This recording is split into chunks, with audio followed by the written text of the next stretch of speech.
Hi, this is Pastor Joel Weber with Right Response Ministries, and you're listening to another episode of Theology Applied. In this episode, I was privileged to have as a special guest C.R. Wiley. He's known for several books. One of the books that he's written is called The Household and the War for the Cosmos. But he has an upcoming book which is all about a peculiar character found in the Lord of the Rings called Tom Bombadil. And so our conversation today is all things Tom Bombadil. From a Christian perspective, seeing things that I know that I didn't see. I was surprised by them, and I'm a big fan of Lord of the Rings. But I think it was very insightful, very interesting, looking at Tom Bombadil, and especially what Christians can take from Tom, lessons and principles, and apply them in our lives and in our culture today. That said, if you would like to support this ministry, you can do so by giving a donation of any amount to rightresponseministries.com.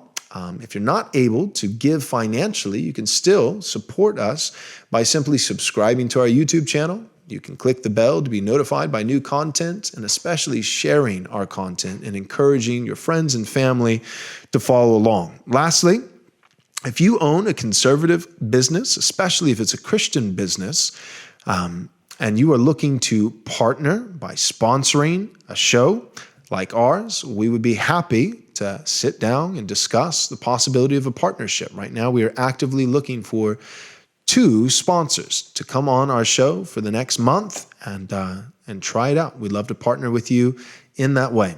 All right, without further ado, here's our episode with C.R. Wiley on Tom Bombadil. Applying God's Word to every aspect of life. This is Theology Applied.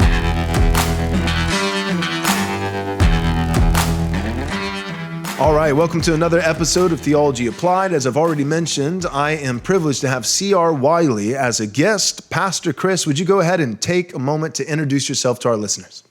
Yeah, Joel, thanks for having me on the show. I'm a pastor in the PCA, and I'm serving a church in the Pacific Northwest, just outside of Portland, Oregon, on the Washington side of the Columbia River. But my roots are back in New England. I wasn't born in New England, but I ministered there for about 35 years, and lived and ministered in Cambridge, Massachusetts, and then down on Cape Cod, and then in Connecticut. So I have a lot of time in that part of the world, and I've got 3 kids. They're all grown, 2 of whom are my 2 boys are married and have. My oldest, his wife just had a baby, and my second son, his wife is expecting, and she's due in March. And then my daughter is a senior at Grove City College. And so anyway, she's a bright girl, and prospects look good for her future. And so I'm happy about that. So I'm married. I've been married to my wife for over 35 years. And anyway, it's a little bit about me. I taught philosophy for about a decade at the college level, and I've been a real estate investor. I've been involved in commercial real estate investing since the early 90s, and still own properties back in New England. And I'm a writer. I've written a few books. I wrote a book called Man of the House, another book called Household and the War for the Cosmos, and I've got a book coming out next month entitled In the House of Tom Bombadil. And that brings us to our topic at hand. I've read The Household and the War for the Cosmos. I thought it was great. And I like how you just reminded the reader, bringing industry back into the home, right. that it was detached from the home and bringing it back to it's the family's mission, and that they're all involved in that. And so I thought that was really insightful. But Tom Bombadil, as soon as you told me that, when we were doing our email correspondence and kind of planning the episode and the topic, you said, hey, well, I'm coming out with a book on Tom Bombadil. And I'm kind of a sucker for that. As I told you before we started recording, I love the Lord of the Rings, which puts me in millions and millions of people who also love Lord of the Rings. And man, Tom Bombadil is just one of the most interesting characters. So let's go ahead and just start off with this. Who is Tom Bombadil? And maybe, I don't know, maybe it's better to ask the question, what is Tom Bombadil? And despite the fact that Peter Jackson and his famous movies left him out, why would you say that Tom Bombadil is significant enough of a character to write a whole book about? Well, I think he's significant because Tolkien said he is. In some personal correspondence, he made the point of saying that there was a point to keeping Bombadil in the book, and he wasn't willing to kind of divulge what he was thinking, but he gives some hints in different places as to what he was up to. And if you know anything about Tolkien's interests and his academic sort of expertise as a philologist, there are all sorts of things that are going on, not only with Bombadil but with the Lord of the Rings in general, that reflect these really important interests that Tolkien had.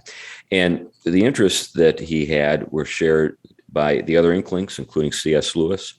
And with those other guys, like Charles Williams and Lewis and Owen Barfield, the concerns that they had were really prescient. They really saw, sort of down the tunnel of time and saw the world that we live in today coming. And so a lot of the things that they wrote were intended to address the crisis that they felt like was occurring right in the academy in their time.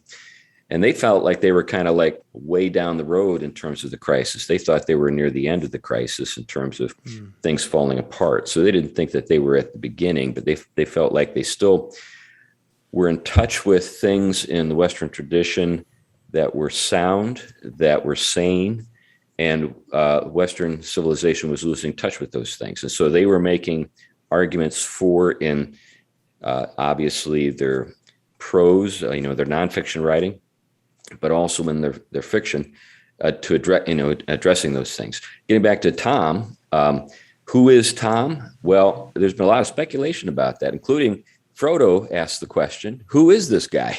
He asked Goldberry that, and he asked her that very question. Then he asked Tom himself directly, "Who are you, Master?" So Tolkien knew that we would wonder who this guy, what this guy is and who he is, and Tolkien, in a very coy way, said, sometimes authors are enigmatic on purpose. And I was enigmatic about Bombadil. He actually said that in a personal letter. So there's a point to Bombadil. He's purposefully enigmatic. But I have some thoughts on what Tolkien was doing with Bombadil, and they have to do with his kind of theological, philological interests. And those interests actually are very relevant for us because we live in a world where Tom Bombadil is kind of Tolkien's argument to postmodernism, to kind of the craziness that's going on with CRT, all that stuff. So anyway. Yeah, I could guess at where you're going to go, but I'll leave it for when we get there. But one question that I had was this: is Tom Bombadil? Is he? I mean, it seems as though he's a creature. He says, like almost like an Adam type figure. Not the last Adam being Christ, but the first Adam, that he's the eldest. Eldest is my name. And the sense of, I was here before, the mountains, and here before, this, and here before that. And so it seems like he's first, but not eternal, and not that he always was, but that he was a creature created, but first. And it seems as though Gandalf kind of alludes to the fact that if they didn't destroy the ring, then Tom would probably, in the same way that he was first, he would be last, but that he would fall, that even his power, which seems to be kind of bound to the location where he is. It doesn't seem like he could just go anywhere and contain that same measure of power. So he seems bound to a certain place, and yet he seems not timeless, but a longevity of being first, and that he would be last to fall. So my question is that right? Is that a right sense? Is he a creature, or is Tom Bombadil meant to be divine in some sense? I think you're right. I don't think he's Iluvatar. In fact, Tolkien was very explicit that there is no incarnation in Lord of the Rings. So there's no, I think if we take Tolkien at his word, we can't say that he's the creator. Now, there's reason to think that maybe he could be, when Goldberry says he is, that sounds very, when Frodo asks the question, who is he? And she says, he is as he seems. that kind of brings to mind, obviously, that episode in Exodus with Moses and the burning bush and I am, Right. So, but I think that is kind of a false trail. I think you're right. I think he's more of an Adamic figure, kind of an unfallen creature. And Yeah. one of the things that I think is, when you get into the legendarium, there are all these loose ends that Tolkien is sort of tying up, in his sort of notes. And it's great that we have those notes published now by his son, Christopher. One of those books that contains some very fascinating information is entitled Morgoth's Ring. It's kind of the history of Middle Earth. It's like the 10th volume. So it's like, like when I think about Tolkien, this guy just like never threw anything away. I've written books and I throw away the notes. I throw away all my scribbles. I throw away all the napkins I wrote on. I don't know if this guy threw away anything. And, Christopher came in along and organized it and went through it and read it all and compiled, books with the stuff. But one of the things that comes out in Morgoth's Ring is that when Melkor, the original Dark Lord, enters the world, if you remember from the Silmarillion, there's this sort of unexplained sort of decline in Melkor's personal kind of presence and power that goes unexplained. But in Morgoth's Ring, it's explained. So in the beginning, Melkor is like totally awesome, the most powerful of the Valar. Everybody is awed by him. But in the Silmarillion, you find him kind of holed up in his, sort of his underground fortress, afraid to come out. What happened? Well, according to Morgoth's Ring, and what Tolkien tells us there, is that his power was diffused throughout the physical world, causing it to decay and die. And this is what Tolkien refers to as Morgoth's Ring. And there's this, it's intended to sort of draw a parallel between Sauron's ring, where he, invests his power in this little circle of gold so that whoever picks it up has access to his power. Obviously, it corrupts the wearer, but you still have access to Sauron's power. Likewise, Melkor was far more powerful than Sauron. Sauron was in awe of Melkor. And Melkor's power suffuses the entirety of Arda, Middle Earth, and corrupts it, which is why we see the graying of the world, why the elves can remember a time when things were brighter, more beautiful, more enduring, and they live with this kind of nostalgia, this loss, a sense of loss. But, when you go to Lothlorraine, of course, there we see Galadriel has a ring that allows her to preserve something for the past to stave off that corrupting, graying power. But what we're told by Bombadil when we're in the house of Tom Bombadil, where they're sitting at the table and, during that rainy day where Tom is just regaling the hobbits with all these marvelous stories about all kinds of, things. He says, I can remember not just when the first raindrop fell or when the first acorn was formed. I can remember a time before the coming of the Dark Lord. So he remembers it. In other words, he is alive, and there's something about him that I think was not corrupted. He's not been tinctured or experienced the kind of corrupting influence of Melkor. So there's something about him that's original. That's my thought. So I think you're right. I think he's a creature. I think he's an unfallen Adam figure. Okay. Like an Adam if he never fell. Interesting enough. So different than Adam in the sense that Tom Bombadil would not be like a federal head of Middle Earth because Middle Earth was able to fall without him. Whereas if Adam never fell, the earth would have never been, Adam didn't just represent his wife and all his posterity, but cursed is the ground because of you. He represents all of creation. And so all of creation is cursed by his willful rebellion. And so you're saying it's almost the reverse of that, similar to Adam, the first made, but an Adam who did not become corrupt himself, but also was a steward maybe of the grounds and the earth, but not representative of them, to where they could be tarnished and corrupted apart from his will. Here's my question: Do you think that there's a sense in which maybe Tom Bombadil didn't personally engage in evil himself in such a way to be fallen, but do you think that Middle Earth in some sense was able to be corrupted by Melkor because of an abdication of Tom Bombadil? Like should he have stewarded more, a larger, like did he have more responsibility that he somehow failed to keep? Because there's this forgetfulness that Gandalf talks. Like if we left the ring with Tom, he'd forget he even had it. You know? Yeah. What do you think about that? That's a worthwhile, I think, subject to reflect on. I have not spent any time thinking about that particular matter, but I think that's worth thinking about. Obviously he's there with Goldberry, but they're childless.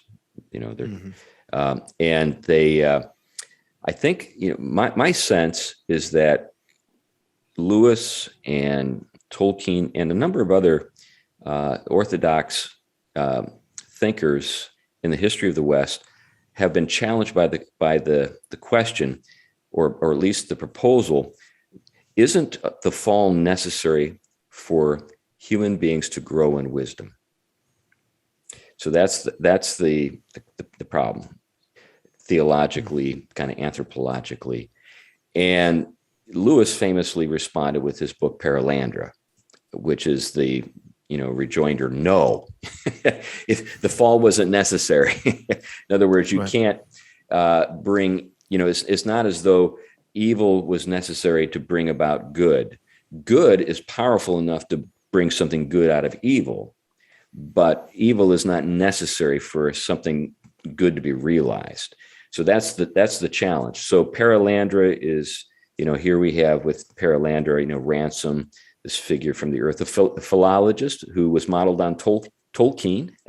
We know that Lewis tells us that.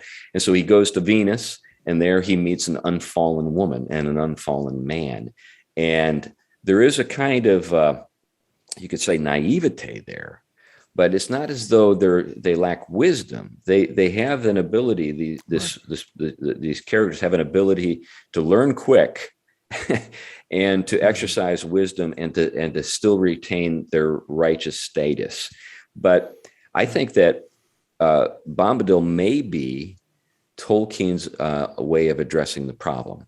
So when you look at Tom, he's wise, and he's powerful, and he's good, but in a very, I think, curious way, he's also innocent. Wouldn't you agree? I mean, he's not, and I think that's revealed, really profoundly with that moment where he commands Frodo, and he does command. He says, "Show me the ring. Show me the precious ring." It's kind of like tongue in cheek. He's making fun of Gollum. Show me the precious ring. Right. And so, and then Frodo just immediately takes it out and hands it to him. I mean, even Frodo's surprised that he's doing it. Right, because Frodo's been so reluctant to let anybody have it. And you're right, it makes me think real quick, it just makes me think the innocent factor. It makes me think of, what is the verse that the apostle says, innocent in evil? Like that we're called to be wise as Christians, but there is a sense in which when it comes to those things which are wicked and evil, there should be a befuddledness about, like that we're not well versed in evil. We're naive almost, like that. So we're not foolish. We're commanded to be wise. We're commanded to be discerning. We're commanded to be on guard. All those kinds of things. But there is something to be said for a lack of experience with evil that produces a childlike innocence, but not a childish foolishness.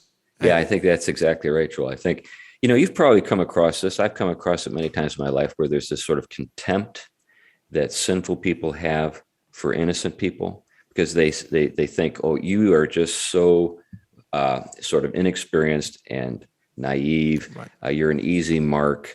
You need to kind of wise up. And the only way you can possibly wise up is by doing a little bit of, wicked, and participating in some wickedness. And that's the only way you can become wise. That's the temptation of the serpent.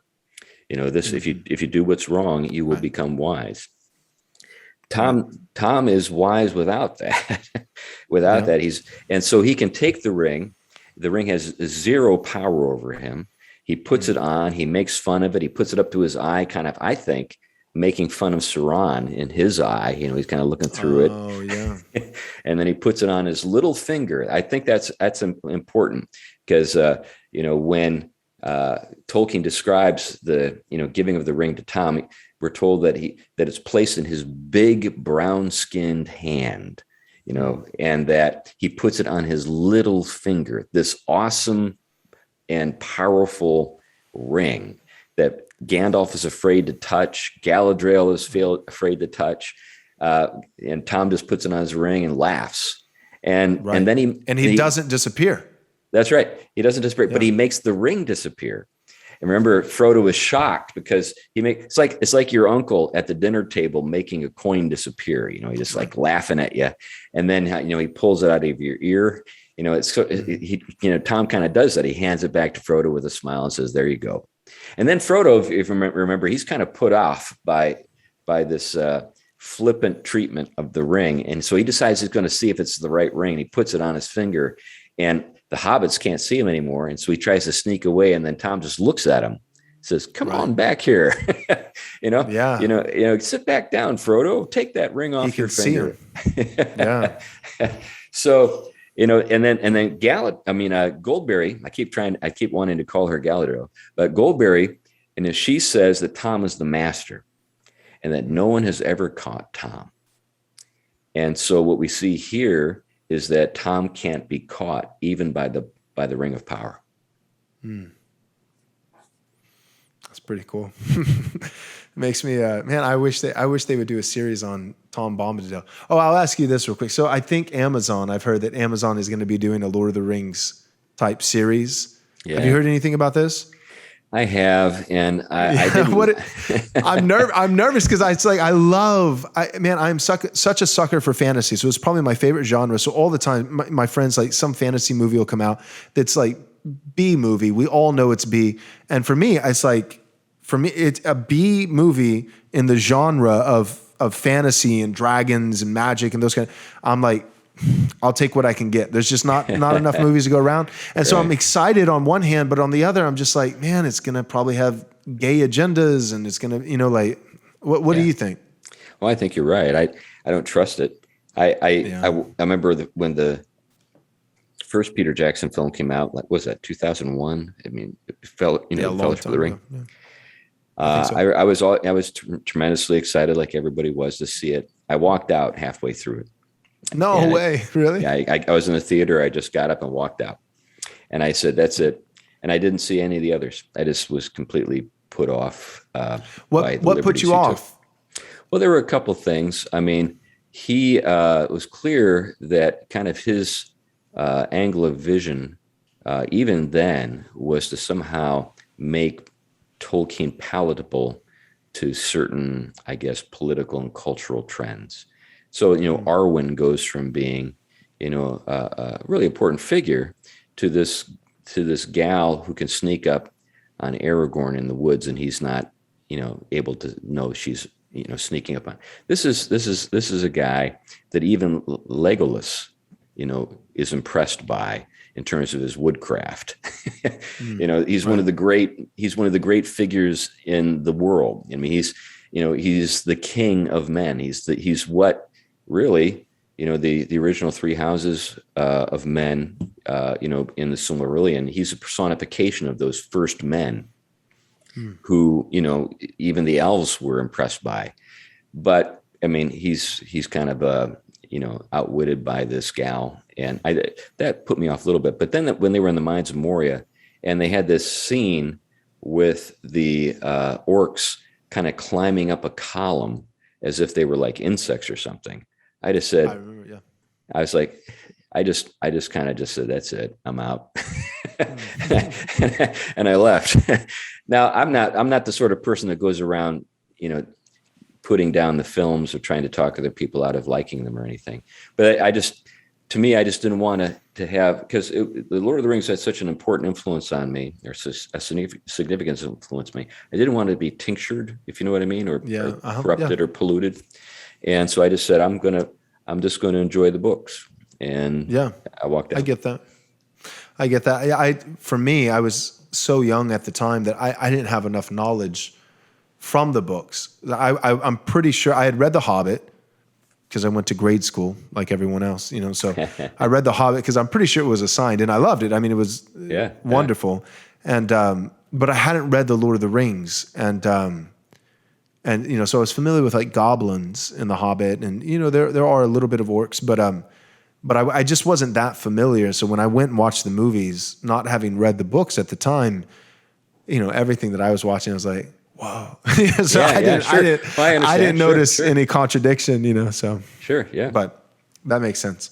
All right, so let's maybe shift gears a little bit now and just, so what is the relevance for Christians? What's something that Christians, I mean, I feel like we've already addressed some of it, but what are some of the things that Tom Bombadil has to say for Christians and Tolkien?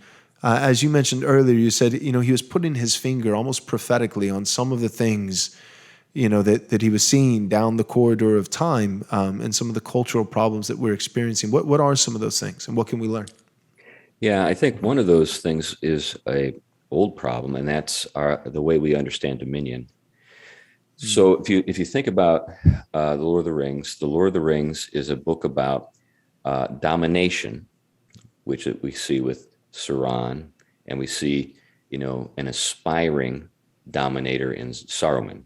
He wants to dominate. So we have those figures, and then we have on the other side, some other very noble characters, obviously Gandalf and Aragorn and Galadriel. And they use power in a way that is praiseworthy. But I think in terms of a pure type, Bombadil presents us with a pure type of what dominion looks like without domination. So, what you have there is, he may be the most powerful creature in Middle Earth. When you think about it, first we had the episode with Old Man Willow, and then we had the episode with the Barrow Wight. The episode with the Barrow Wight is, now, what's fun thing to think about? First episode or first point or first deliverance is at a tree. Think about that. Yeah. Second deliverance is at a tomb. Think about that. So the tree and the sepulcher, it makes me Pilgrim's Progress. Yeah. Yeah. So we see in the second deliverance kind of a resurrection scene. So there they are in the tomb, and Bombadil comes to the rescue. We're told that the stones are rolled away. Literally, you hear stones rolling away. And then Tom's head appears with the sun rising in the east behind him. Now, all of that stuff is just so profoundly, last days, kind of stuff. And then what does he do? He casts the Barrow Wight into the outer darkness. So with just a word, he says, go. And then in the course, in the statement where in the condemnation or the judgment that he renders, he talks about until the world is mended. So there we have an allusion to an eschaton. So there are all these things going on in that scene that remind us of resurrection morning and the last resurrection, the final resurrection. All that stuff's going on. So am I saying that he is a Christ figure? Well, he's a type. I'm not saying that he's like Aslan or something, but he's like a type like we see in the Old Testament. And with all these things, he's demonstrating what true dominion looks like. He frees the hobbits twice. He has communion with the hobbits.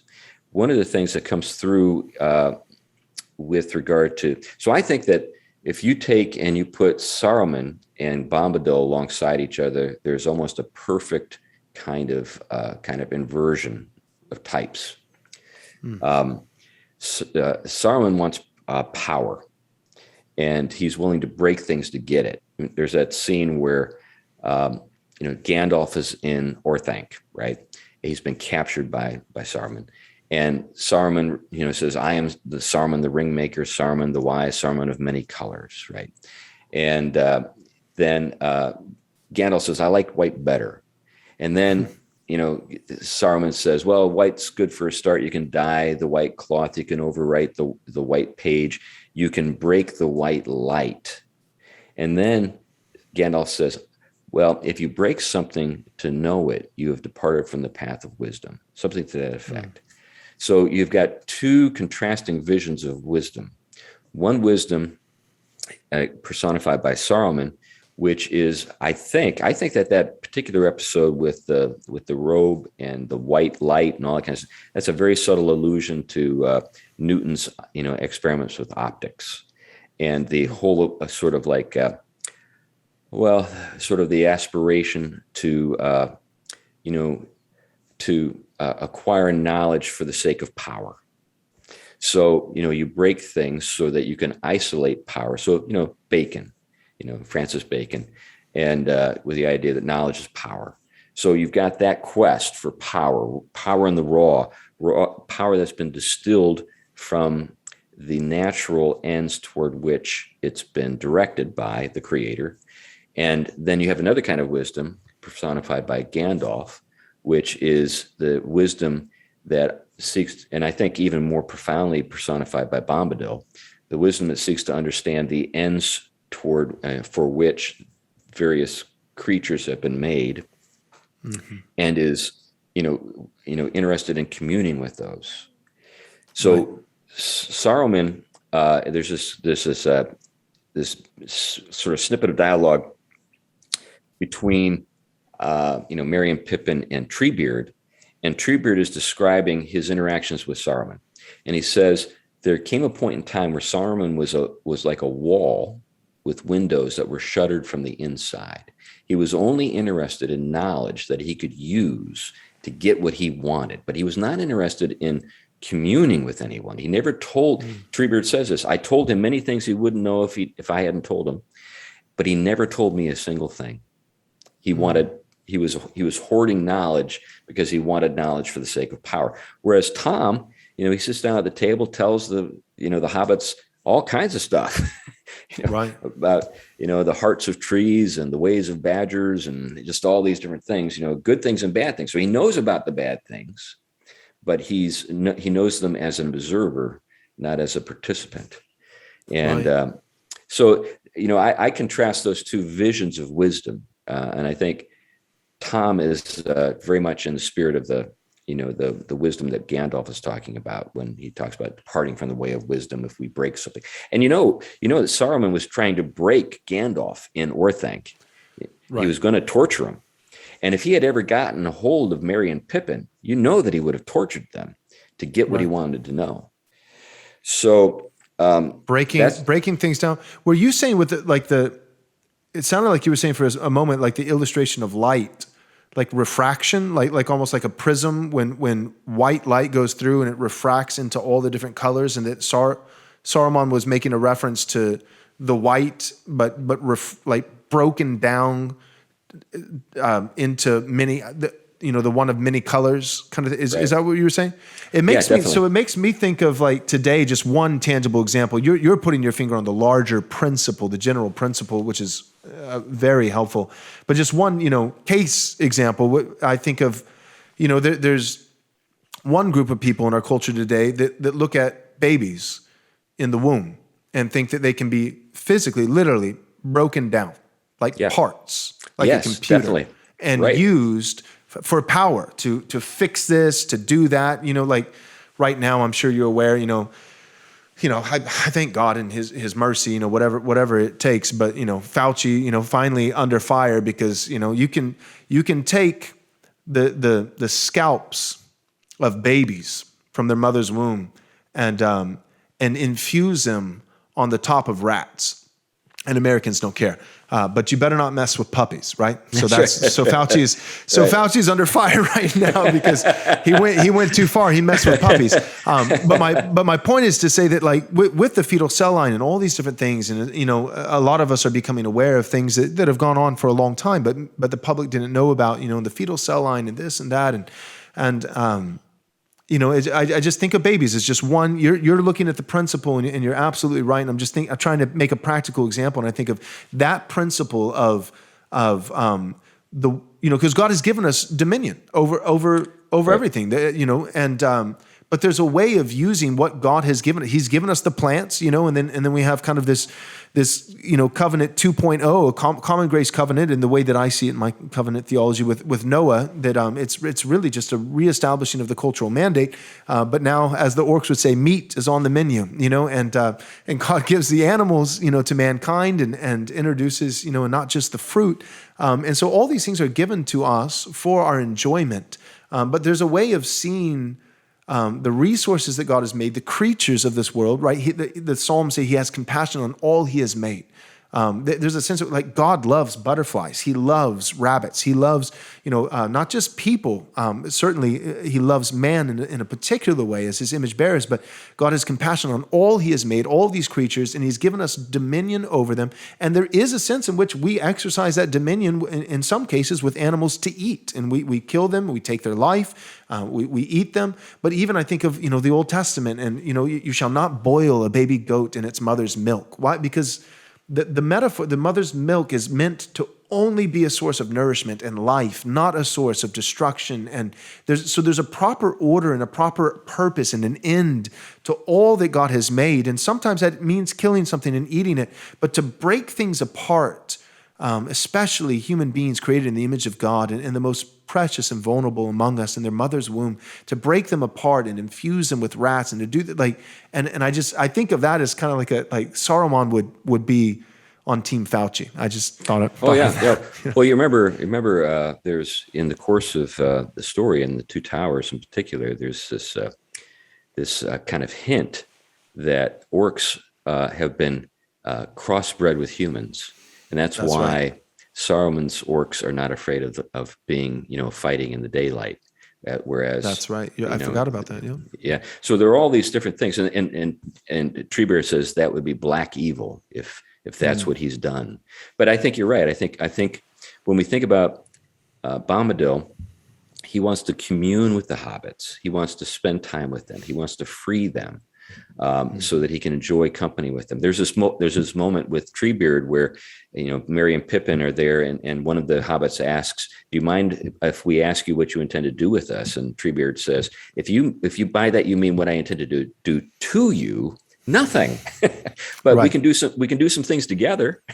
Right. That kind of thing. And all of the powerful characters, Elrod, Gandalf, Aragorn, Galadriel, they all honor the choices of the hobbits. These little creatures. Pippin wants to go on the journey with everybody, back at Rivendell, and Elrod just kind of throws up his hands and said, all right. I don't think you should go. I think you should go back to the Shire, but anyway, whatever. Mm-hmm. So, that doesn't mean that good characters can't, be strong and sort of act. I mean, think about what Bombadil does in both of those episodes where he saves the hobbits. He puts the tree in its place, right. Old Man Will, and he puts the Barrow-wight in its place. He's able to act decisively and powerfully for the good of the hobbits, because these right. other creatures were trying to use them for wicked ends. Right. So I think that's huge. And I also think one of the things that we're dealing with in our society today is the problem of language. Postmodern literary theory has completely divorced language from the things that it refers to, and so now everything is interpretation all the way down. It's just an expression of your own personal preferences or will to power. That's all language is. It's like a tool to get what you want from other people and from the world. And that's why everybody's on the defense. Everybody's defensive because we get microaggressions and all this kind of stuff. It's not as though our language binds us together. It's actually the thing that we use to exploit each other. That's all postmodern literary theory can say about language. Whereas, in Lord of the Rings, you've got a whole different approach to sort of thinking about language, with Treebeard, if you remember, he says that, it takes a really long time to say anything in Entish because every word is the history of that thing, so it's actually describing the thing, that's its own history. But with Tom, this is where the singing comes in. So there's a very, I think, large role that singing plays in, Middle Earth. There are all these songs throughout, The Hobbit and Lord of the Rings and Silmarillion. But the first song is what? It's the song of creation in the Silmarillion.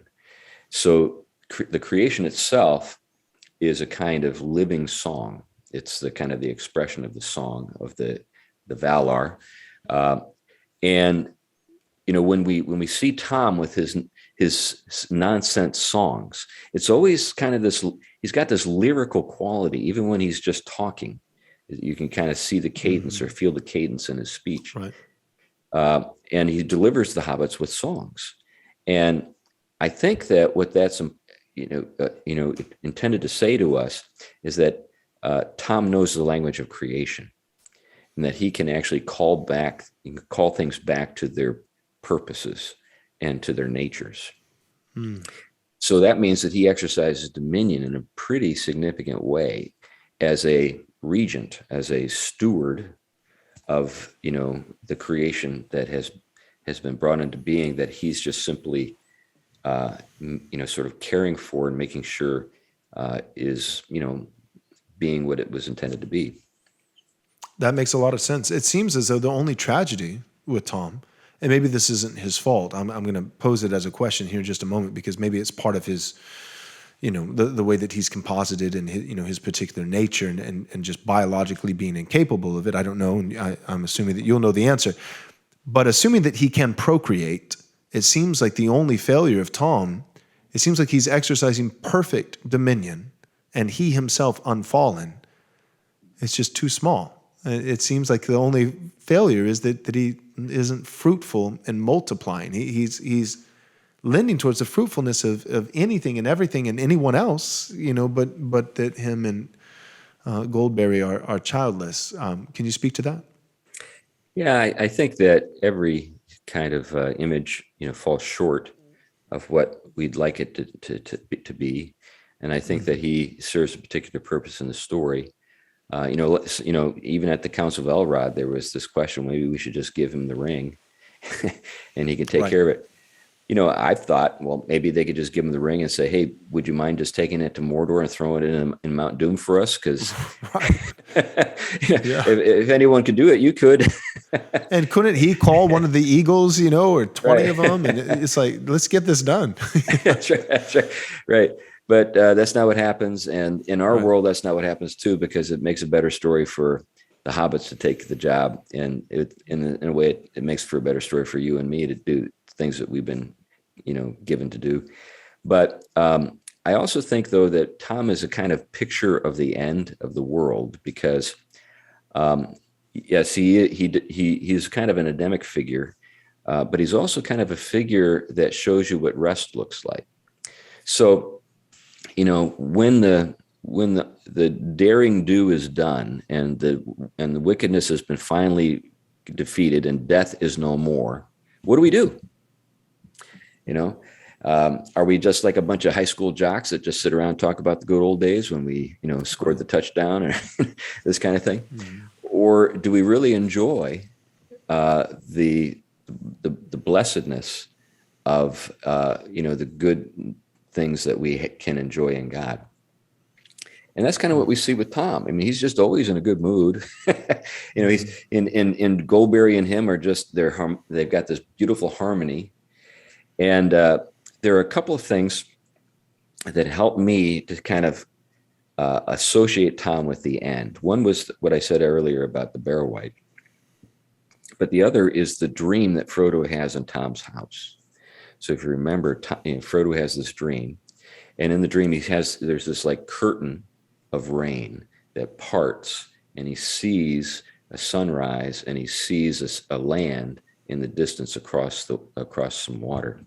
And then at the very end of the Lord of the Rings, when Frodo is at the Grey Havens and is now on the ship and is sailing into the west, we're told for the last time something about Bombadil. When Frodo sees the curtain of rain and it parts, and he sees the undying lands, he remembers that he dreamed about it in Bombadil's house. That's the dream actually foresaw or foretold what he was going to experience when he went into the uttermost west. So when we think about eternal rest, the eternal Sabbath, I think Bombadil in a way is a kind of picture of that Sabbath rest. Yeah, it's good. It makes me think of Pilgrim's Progress. That it's like, so Tom Bombadil, it's like almost like a stopping place on the way. It's not there, but it's a place from which you can get a glimpse of the ultimate end. It makes me think of the Delectable Hills, the shepherds. It's like from here, the pilgrim, weary pilgrim's able to be nourished, and the shepherds, nourish and teach, and relinquish their wisdom upon the weary pilgrims. They rest, their safety, their security, and they're not there yet. They're going to have to ultimately leave Tom Bombadil's house. They're going to have to leave the Delectable Mountains and the shepherds. But from that place, there's a strategic vantage point where you can see the eternal Sabbath rest, and it makes me just think of the church, the Lord's Day. Right. Spurgeon said it's the sweetest place I know, the sweetest place on earth, despite all of its faults. Or Calvin, wherever the word is rightly preached and the sacrament rightly ministered, there a church of God exists, despite its many faults. And when we gather together on the Lord's Day, Christ is uniquely present with us. In the sacrament, present with the Lord's Supper, and present also in authority for binding and loosing, and the keys of the kingdom, and all these things. And the Lord even is pleased to condescend and inhabit the very praises of his people, which I think has a corporate nature. And so I think of Tom Bombadil's house kind of likened to the Delectable Mountains with Pilgrim's Progress. And for our purposes here in this life, for the Christian, I think of the Sabbath day, the Lord's Day, the first day of the week. And even that makes me think, that Tom Bombadil being kind of further towards the beginning of their journey. They weren't even halfway there. It almost has that kind of first day of the week kind of symbol, that it's not the midway point, which would seem to make logical sense, but rather, as the Puritan said, it's the first day of the week because it's the marketplace for the soul. It's the place where we gather all these goods, And I know there's a lot of symbolism with that. Rivendell would be another maybe example. Yeah. I have a friend named Rachel Fulton Brown, and she teaches at the University of Chicago.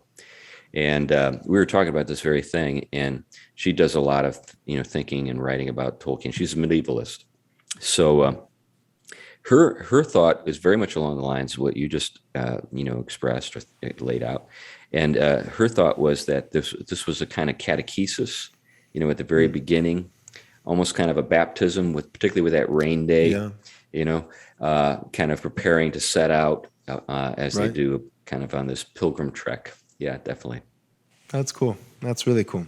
All right. Well, any final words? Well, I don't really. I mean, apart from the fact that the book will be out in November, and if folks would like to read it, that'd be great. Where can people buy it? Well, it'll be, available in all the online stores, that people buy things at. But if they want to go directly to the publisher, it's Canon Press. Okay. You can say it, Chris, at Amazon. I know it hurts. It's available on Amazon, but it is. Yeah, you can actually pre-order it on Amazon right now. It's actually up. They don't have the cover of image there, but you can pre-order it. Okay. So available on Amazon, all the other places, and but Canon Press would be the source. And so any of our listeners who aren't familiar, Canon Press is in Moscow, Idaho. Doug Wilson is the publishing company that he started. Lots of great material. Will it also be available on the Canon app for anybody who gets the Canon app? I think so. I'm going to be actually talking to some folks there, being interviewed about this very thing in a couple of days. And I'll be up there in Moscow to do some video stuff related to the book. But so I'm pretty sure there'll be a bunch of stuff there on. And I don't know what the plan is with regard to an audiobook or something, but I suppose that there will be one. And either I'll be the reader or somebody else that they use regularly will do it. Great. Okay. Well, thank you, Pastor Chris. I appreciate you coming on the show. Well, thank you very much. It's been great to be with you, Joel. I hope you enjoyed this video. If so, would you consider supporting this ministry by giving a donation of any amount? You can do so by going to our website, rightresponseministries.com. Let's be frank. Sadly, many evangelical pastors and leaders are serving as nothing more than water carriers for the political left. Just as those in the political left hate you, just like those corporations that are left-leaning hate you, these pastors and evangelical leaders hate you. I know that's a strong statement to make. I'm aware of that, but it's true. They don't care about your personal liberty. They don't care about your freedom. They want you to love your neighbor at the expense of biblical truth, even if it means bearing false witness. That's not us. We're different. We're not the only ones. I don't want to be arrogant. God has reserved a remnant for himself in this time, as he has all other ages and all other places, but they are few and far between. It's called a remnant for a reason. We need your help. We want to stand up to tyranny. We want to stand up to this new left totalitarian regime. We want to defend Christians and people, the salt of the earth, who love America and who love God's word. But we can't do it without your help.